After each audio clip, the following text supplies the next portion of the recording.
Hey everybody, welcome to Bill Sky, the Assembly Guy, and what we're going to do today is we're going to get ready for arrays. Now we're going to start off with Windows. There's going to be another video for Linux and another video for ARM processors.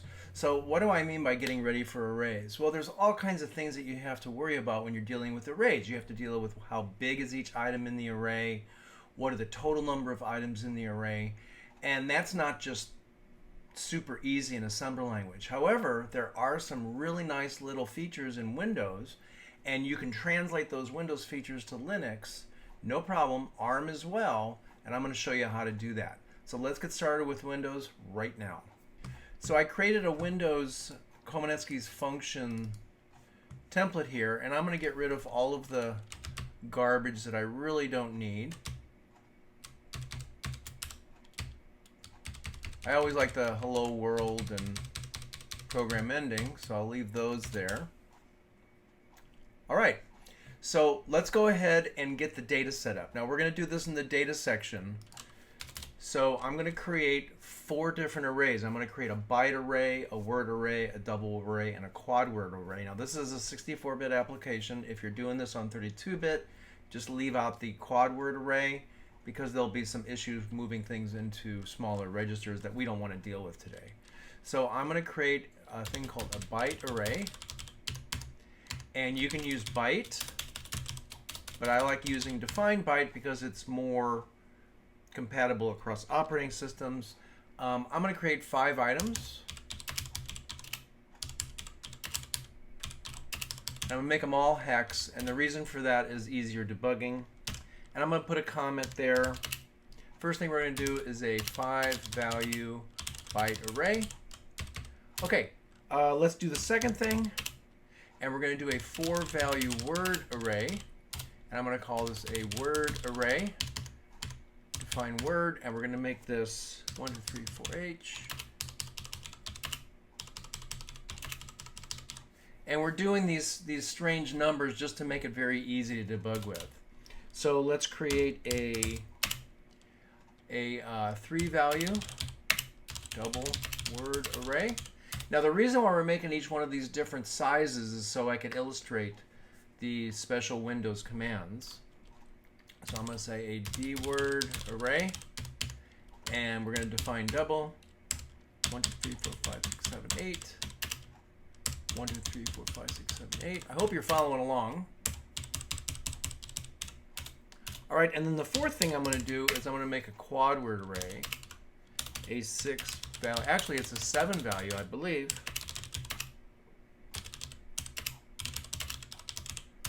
And we'll say a quad keyword array, define quad, and we're going to say 1, 2, 3, 4, 5, 6, 7, 8, 9, 10, 11, 12, 13, 14, 15, 16, 0, 1, 2, 3, 4, 5, 6, 7, 8, 9, 10, 11, 12, 13, 14, 15.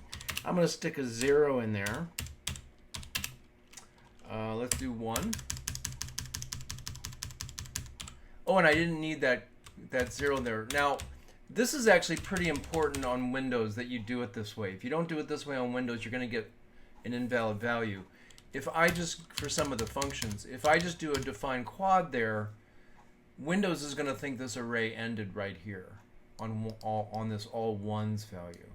So this is the way we have to do it in Linux and ARM, similar in ARM, but on Windows you don't really want to do it that way. You want to put a comma at the end, and if you want to continue it on the next line, that's fine. But it's important to put that comma at the end, otherwise you're going to have a problem. Forgot the H there.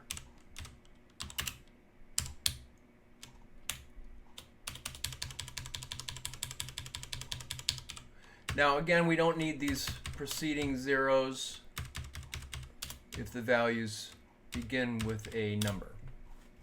All right, let's save and build that. All right, great, built just fine.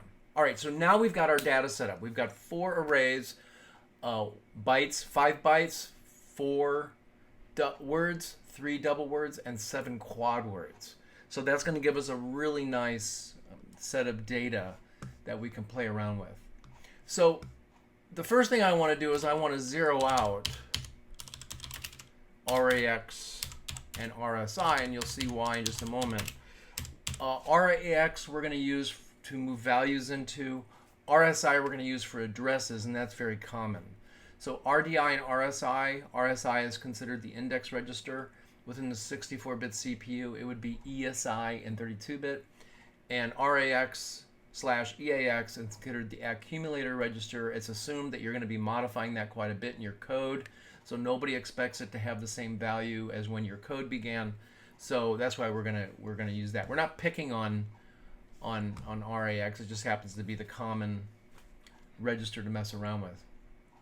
Okay, so let's start messing around with arrays here. I want to move the first byte of byte array into RAX. So what I'm going to do is I'm going to say move into RAX, and the name of the array is a byte array. Now let's see what happens when we build that. It actually failed, and it says right here the instruction operands must be the same size.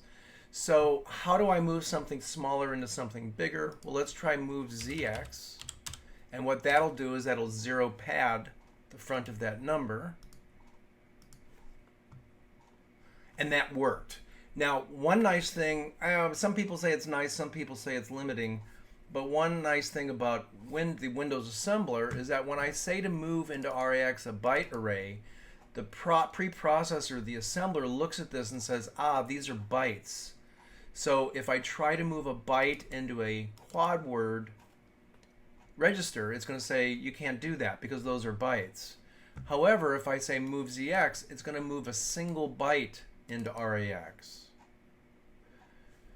So let's go ahead and debug that. Let's put a breakpoint. I'll put a breakpoint right here on the zeros where I'm zeroing out the data. And let's debug it. And we're going to take a look at the registers here. So here's our register display up here. If you don't see that, go up to debug Windows and click on registers and it'll show it.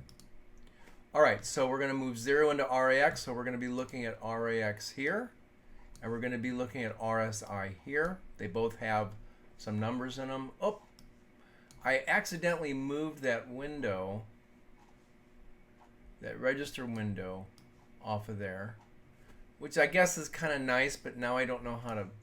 So I'm going to close that, and I'm going to go up to debug Windows registers, and hopefully, yep, it still left it outside. Well, okay, I'll just stick it up there. I'll figure out how to move it back into there. Now I've just replaced the entire thing. So let's pull that out again. A little bit of a pain in the neck. I mean, I guess it could be beneficial, but all right. So we're going to be looking at RAX and RSI. Let's step over. We zero out RAX, we zero out RSI. Looks great. Notice the instruction pointer is always changing. Every time you go to another instruction, it changes. All right, so let's move a byte array. Now, if we remember, we put an 11 in there. So we're going to step over, and there's our 11. So we put our first value into a byte into RAX. So let's go ahead and continue, and let's continue with our code. So there shouldn't be a lot of questions about that. And I'm just going to put copy the first byte in our array into RAX. All right, now let's take a look at the second thing we want to do here. And what we're going to do is, because if you remember in C and C++, arrays are always just array name with no square brackets is an address. It's basically a pointer. And we want to do the same thing in assembly language because that's where it comes from. So what we're going to do is we're going to move into RSI. Remember, RSI and RDI almost always contain addresses. And if we just say a byte array, we're going to get the same error as we did before, where it's going to say you must move things in the same size.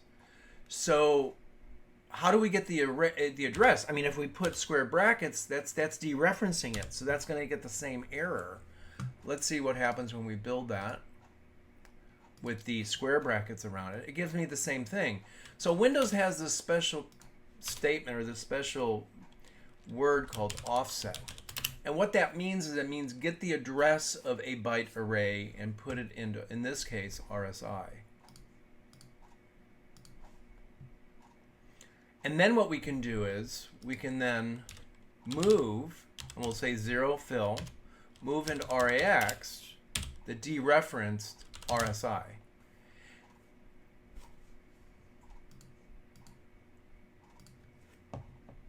Okay, invalid instruction operands. Okay, because, and let's see what it's saying there. It's saying I'm trying to move into ZX, RAX. I'm trying to move a single byte that RSI is pointing to, and the macro assembler is giving me some problems. So what I'm going to do is I'm going to say byte pointed to PTR RSI. So it says move a byte pointed to by RSI. Now the only reason we have to put this byte PTR in there is because we're moving something smaller than a quad word. So if we knew that RSI contained an address of quad words, we wouldn't need to do that. So let's see what we get. There we go, now it works. So offset puts the address of a byte array into RSI. PTR puts a value pointed to into RAX, the size of which is a byte. So offset and PTR are our first two items. So let's go ahead and build that, and then let's debug it so we can actually see it happen. All right, there we go. We've got our registers up there, and we'll step over. So we zero out our two registers. We move that 11, so that was the first thing we did. Now I'm going to move into RSI, and there's RSI. That is the address. Now it's actually called an offset from the beginning, but we'll call that an address. That's basically an address of the byte array, and then we'll step over, and it put the same number into RAX that we had there previously, which is why RAX isn't red. So let's go ahead and continue with this. And what I'm going to do is I'm going to add to RSI 1. What that will do is that will take us to the next byte in the array. Remember, RSI contains a register, or contains an address in that register, in the RSI register. So by adding 1, that will take us to the next a byte array value. And then if I move ZX, we should get the next value. So you're seeing the first inklings of how do I increment through an array. Let's build it. Let's debug it. So we'll quickly go through these. Okay, so it puts the address into RSI. We move our first value into RAX, which was already 11, so it's 11 again. We increment the address that's located in RSI. Now we move that dereferenced RSI into RAX, and now it's 22. And if you remember, our array was 11 and 22. So that's how you've gotten your first inkling as to how to move through an array. Now let's do the same thing, but this time with the word array. So I'm going to move into RSI the offset of a word array. I'm going to move ZX into RAX. Oh, not a byte this time, a word starting at the pointer RSI. I'm then going to add. Now I don't want to add to RSI 1. Why? Because a word is 2 bytes. So this time I want to add 2 to go to the next item. And now I'm going to move, not a byte, a word. I'm going to move a word from RSI. So you could have actually copy and pasted this code down here, changed all bytes to words, and just changed the array name right here, and it would have been a lot faster. So let's go ahead and build that. All right, great. Let's debug it. And I'm going to put a breakpoint down here so we can quickly get there. I'm going to click continue. All right. So now we're going to put the offset. We're going to put the address of a word array into RSI. So you see it up here. Now we're going to go ahead and move ZX, a word pointed to by RSI, into RAX. And you can see now it's 6666. This is why I made my array values unique. And you can see 6666. Let's add 2 to RSI. And let's move ZX into RAX, and now it's 7777. And we know that was the value that we put into that word array. Now, there's another keyword that you can use. Instead of adding 1, I'm going to say type a byte array. Now, these statements are not CPU statements. These statements are Windows macro assembler preprocessor statements, offset, PTR, and type. And so if you don't want to have to continually type, excuse the pun, immediate literal values to increment, you can just use this type keyword. And I'll say type a word array. Now the danger here is you want to make absolutely sure you put in the correct array name in this case. Otherwise you're going to be incrementing by 1 when you meant to increment by 2. Now I'm going to do the same thing this time. I'm just going to copy and paste it, and we're going to do a quad word, a Q word. And let's make sure I'm typing that correct. A Q word array, yep. And what's really nice is that I don't have to really change anything else here. Well, I've got to put a Q word. I don't have to do anything about adding 4, or in this case 8, because a Q word is 8. Instead of a word, in fact, I don't even have to say word now, or PTR, because they are quad words.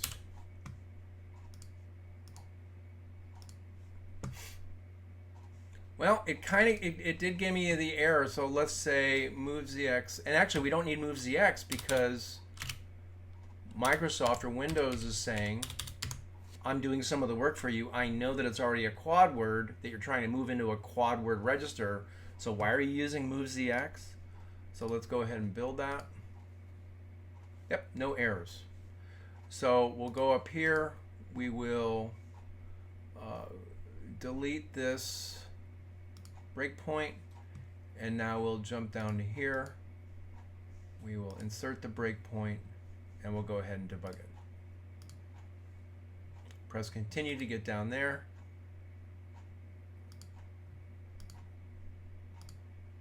Okay, so now we're down here. So now this is going to give us the address of our quad word and RSI, which changed. I'm going to move, there it is, all E's. Now let's go up here and verify. The first item in our quad word array was all E's. Increment by 8, because a quad word array type, quad word array will be 8. And now we get all F's. So in Windows here, we did offset, we did byte, we did PTR, and we did type. And each one of those functions, or each one of those keywords, is processed in the preprocessor, and it eliminates some work for you. Now there's a couple of other keywords that I want to go over with you, and that is size of and offset. So I'm going to move into RAX size of a quad word array. And then we're going to also look at length of. Move in RAX length of a keyword array. Now these are very useful for arrays because what they do is size of gives you the number of bytes in that array, the number of bytes. Length of gives you the number of items in the array. And again, these are not CPU statements. These are preprocessor statements for macro assembler only. So let's go ahead and build those. Oh, yep, I want to stop debugging first. Let's make sure we saved it and we build it. I'm going to click rebuild solution because I don't like to make changes while I'm debugging and I forgot. All right, so I'm going to clear my breakpoint. I'm going to come down here. I'm going to insert a breakpoint. Now, for you, those of you at home or at work or wherever you are, just clicking on this little area will turn on and off breakpoints, but I'm having some interesting resolution problems in my VMware Windows on my Mac. It won't let me click over there. I don't, oh, there, now it is. So it's kind of weird. So I can turn off these now that it's working. Okay, great. All right, so let's debug it. And I'll press continue. Now let's take a look at the size of a keyword array. Now I know for a fact that that's 7 entries in the keyword array. So 7 times 8 is 56. So 56, I believe, in hex is 38. So let's go ahead and step over. And there we go. So RAX contains hexadecimal 38, which is 56 bytes. Now, where does this 56 bytes come from? Well, remember, each quad word is 8 bytes. I have 7 items there. Don't forget this little 0. I have 7 items there. 7 times 8 is 56. 56 converted to hexadecimal is 38. And unfortunately, I can't go up in here and say display them as decimal. Everything is displayed in hexadecimal, which is why it's important for you to understand hexadecimal. So that's that's the number of bytes in that array. Now, when would you use this? Well, if you create a dynamically allocated array and you want to make sure it doesn't get too big, you can check the size of. You might be working on a smaller computer, maybe a little embedded system, so you might need that. However, most embedded systems run on Linux, so it's not really too much of an issue. I don't use size of very often, but it's there. And then length of will tell you how many items are actually in the array. And the way that it does it, it takes the size of and it divides it by the type. So in this case, it'll take 56 divided by 8, and it'll give me a 7. So let's go ahead and step over. And now RAX contains 7. So internally into the macro assembler, it takes the type, which in this case would be an 8. It takes the size of, which is 56, divides 56 by 7, and then you get 8 items. So length of is actually a very, very important keyword in macro assembler on Windows because it just is very useful. And if we did that on the double word array, it would give us 3. If we did it on the word array, it would give us 4. And if we did it on the byte array, it would give us, in this case, 5. So those are the keywords that Windows uses to help you get ready for processing arrays. We did a little bit of array processing there. We could do the exact same thing that we did up here. We did it for our quad word array. We did it for our word array. We could do the same thing for byte, which we did right here, and you can do the same thing for word, which it would add a 2 to go to the next item. However, you need to keep track of the length of your array, how far you should go. We'll be doing all that in the array processing video coming up in the future. Hope this helped you out. Take a look at our Linux version because it is going to give you a little bit more insight into actually underlying way that assemblers do this, the CPU does this. And Windows is kind of giving you a crutch here with these keywords, but they are very useful. I will not deny that. Hope to see you in our next video.